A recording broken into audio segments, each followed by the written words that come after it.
They are labeled as freaks, faggots, dykes, and they're treated like scum. Same-sex relationships exist in nearly every culture, yet they are hardly accepted. Africa may very well be the worst place for a homosexual man or woman. Openly critical Robert Mugabe described homosexuals as lower than dogs and pigs. 2 years ago, Uganda caused an international outcry after proposing an anti-gay bill that carried the death penalty. Even worse, the media joined in, publishing their names and called for their heads. Malawi is no different. In December 2009, Tuwonge Chimbalanga and Stephen Monjeza were arrested shortly after hosting their engagement party. They were later found guilty of having committed unnatural offenses. Zambia recently received bad press following the arrest of a gay couple that lived together.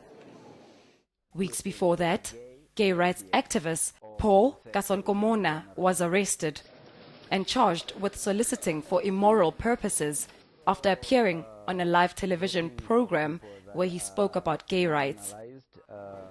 South Africa, on the other hand, is seen as the beacon of hope.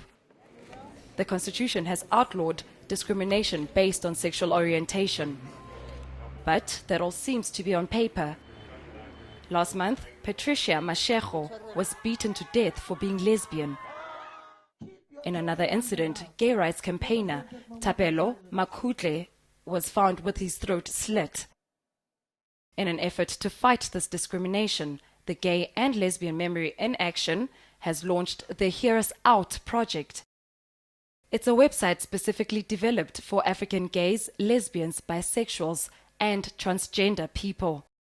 It's a platform to speak openly about the challenges they're facing. While this website is unlikely to convince policymakers across the continent to pass a law to protect the gay community, it's a start. The challenge now is going to be changing society's perceptions and attitudes. And unfortunately, Africa still has a long way to go.